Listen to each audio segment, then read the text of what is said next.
काला साया। यूं तो बनारस घाट अपनी खूबसूरती के लिए बहुत प्रचलित है, पर घाट के किनारे कई राज लिए बैठे हैं। ये कहानी शुरू होती है बनारस के घाट के पास बने ममता निवास से, जहाँ प्रिया लाल जोड़े में ममता के घर उसकी बहू बनकर आती है। आओ आओ बहू, घर को अपने पैरों से पवित्र करो। ममता घर की दहलीज पार कर ही रही होती है कि अचानक एक बहुत गंदी सी बास पूरे घर में फैल जाती है।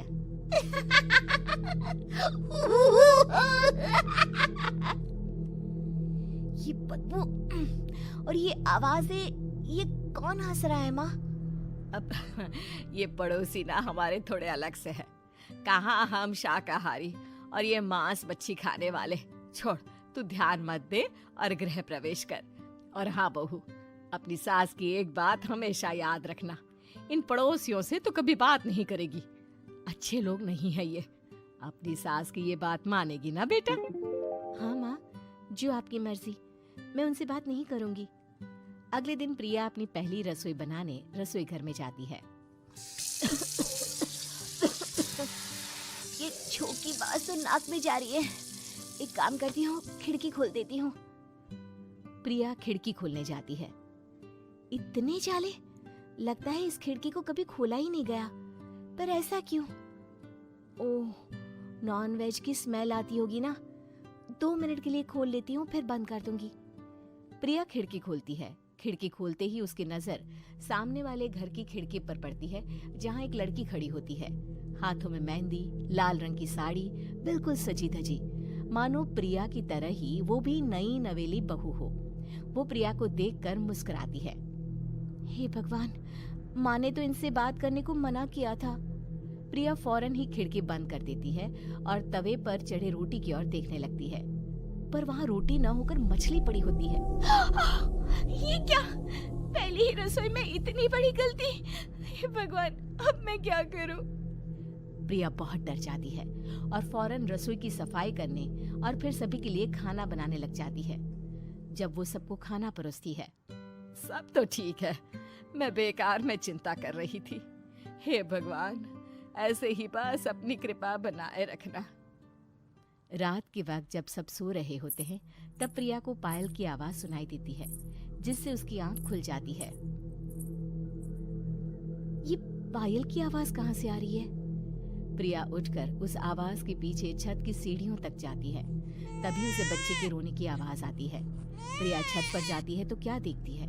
वही लाल साड़ी वाली लड़की अपनी गोद में एक नवजात बच्चे को घुमा घुमा कर सुला रही है। तभी प्रिया की नजर उसके पेट पर पड़ती है। ओह गॉड, ये तो प्रेग्नेंट भी है। सुनिए, बच्चा सो नहीं रहा है क्या? मैं कुछ मदद करूं? नहीं नहीं, आपके घर वालों को अच्छा नहीं लगेगा, मैं संभाल लूंगी। स्नेहा की गोद से बच्चा हाथ मारकर प्रिया की गोद में आने को छटपटाने लगता है। दोनों घर अगल बगल में बने होने के कारण प्रिया उस बच्चे को गोद में ले लेती है।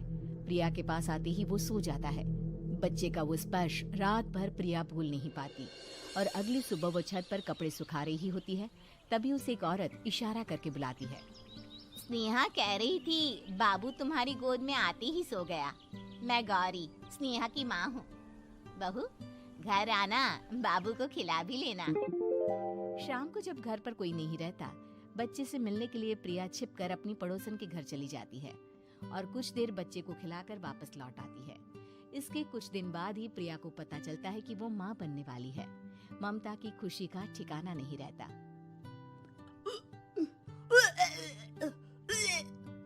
माँ जी, पता नहीं क्यों उल्टी आ रही है।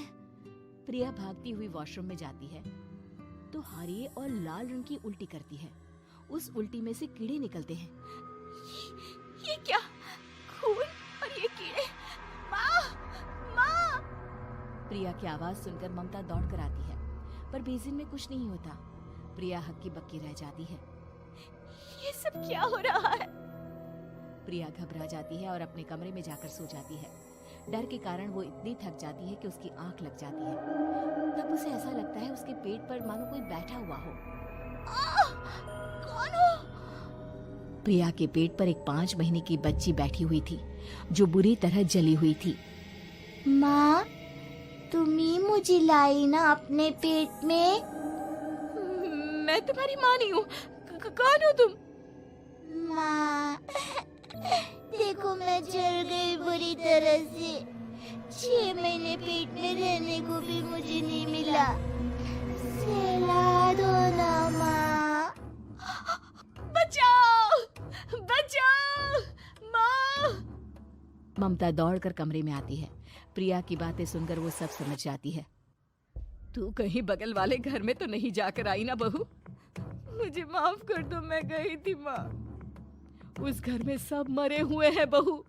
कई साल पहले स्नेहा उस घर में बहू बनकर आई थी। कुछ ही दिन में वो एक बच्चे को जन्म देने वाली थी। पूरा घर बच्चे के आने की खुशी में खोया था कि एक दिन अचानक उस घर में आग लग गई।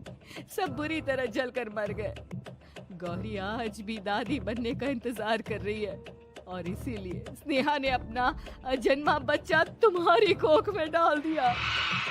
ममता ये कह रही होती है कि पीछे से उसके पैरों को एक बच्चा पकड़ लेता है। दादी, दादी। माँ, स्नेहा की गोद में यही बच्चा था। ये बच्चा कौन है फिर? तेरी मौत है। तेरी भी दादी। जिस चीज का ममता को डर था वही हो गया। ममता निवास के ऊपर मौत ने चादर बिछा दी थी।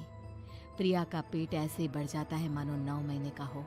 2 हाथ उसके पेट से बाहर निकलते हैं। बहू, संतोष को फोन कर, किसी पंडित जी को बुला बहू। प्रिया का पति भागता हुआ घर आता है। ये तो होना ही था माँ। तेरा पाप तेरे सामने आ गया तो तू सह नहीं पा रही है। स्नेहा घर में आग लगी नहीं थी, माँ ने लगाई थी, प्रॉपर्टी की लालच में। और वो बच्चा मेरी पहली पत्नी का बच्चा है, मेरा बेटा, जो कि उस आग की चपेट का शिकार हो गया था। मैंने तुमसे ये सब माँ के कहने पर छुपाया था। मुझे माफ कर दो प्रिया। तुम अगर चाहो तो यहाँ से जा सकती हो। मैं तुम्हें किसी भी बंधन में रखना नहीं चाहता। मेरी शादी हुई है आपसे, मैं आपको छोड़ नहीं सकती, पर उससे पहले हमें स्नेहा, उसकी माँ और बच्चे की आत्मा की शांति करवानी होगी। संतोष और ममता गौरी के घर जाते हैं। अंदर सब कुछ जला हुआ होता है। जमीन पर जली हुई लाशें बिखरी हुई थी। ममता रो रो कर अपनी करने की माफी गौरी से मांगती है। प्रिया स्नेहा के घर वालों का अंतिम संस्कार करवा देती है और ममता निवास फिर से आत्माओं के साए से मुक्त हो जाता है।